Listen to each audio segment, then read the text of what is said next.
Bonjour Fiacre. Bonjour, Madame Anne. Vous êtes en ligne de Bangui, on vous écoute.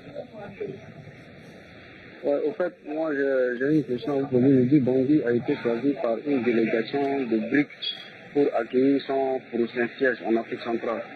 Comment expliquer l'ouverture de ce bureau à Bangui, alors que la République centrafricaine ne fait pas partie de cette alliance? Et quels avantages apportera cette ouverture à la République centrafricaine? Alors on vous entend pas très bien, Fiacre. Donc, vous nous le rappeliez, Bangui a été choisi pour accueillir le prochain siège en Afrique centrale des BRICS. Et François Mazen nous a rejoint pour nous en dire plus. Bonjour François. Bonjour Anne et bonjour Fiacre. C'est vrai que ça peut sembler un peu surprenant ce choix de Bangui. Alors il faut dire que les BRICS sont dans une démarche d'ouverture vers de nouveaux partenaires ces derniers mois. Tout cela bien sûr est à lire dans le contexte international. La Russie tâche d'apparaître comme un leader anti-occidental pour limiter les retombées négatives pour son image et pour son économie de l'invasion de l'Ukraine et de son échec militaire.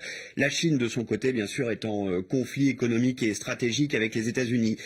Ces deux pays voient dans cette organisation des BRICS un possible contre-pouvoir au G20, le club qui rassemble les pays les plus riches de la planète, dont les BRICS font par ailleurs partie.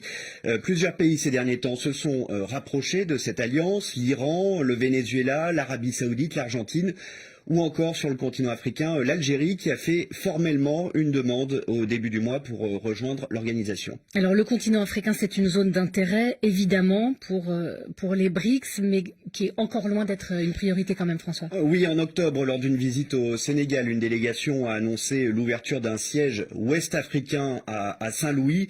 Et maintenant, donc, c'est à Bangui qui a annoncé un siège en Afrique centrale. Par ailleurs, alors que la Chine suit son propre agenda qui a comme matrice de son influence les nouvelles routes de la soie, la Russie qui dirige actuellement les BRICS via la diplomate Larissa Zelensova, elle essaie de s'en servir comme un levier diplomatique. On connaît les liens des autorités centrafricaines avec la Russie officielle et avec la Russie officieuse.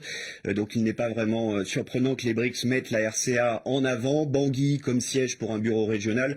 En tout cas, en termes de communication, c'est une stratégie efficace. Et est-ce qu'il y a des avantages pour la Centrafrique? Alors là, c'est toute la question. Lors de cette visite, la délégation a promis que des financements pourraient être accordés à des projets que la République centrafricaine proposerait, notamment dans le domaine de l'énergie, que l'organisation estime être la matrice de son développement, du développement en général. Les BRICS ont mis en place une banque, ça s'appelle la Nouvelle Banque de Développement, qui est basée à Shanghai, mise en place en 2014, qui pourrait être utilisée, mais faute de détails sur le sujet, ça reste encore assez flou.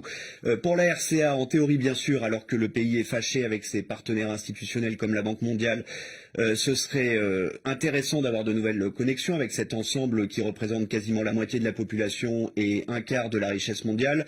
Mais les BRICS, en réalité, c'est un ensemble hétéroclite. La Chine pèse plus que tous les autres membres réunis, même beaucoup plus. Et puis, elle a aussi des ambitions divergentes de l'Inde. Il y a des divergences aussi avec la Russie. Donc, pour répondre à la question de Fiacre, passer l'effet d'annonce de cette visite, les retombées réelles restent encore à définir.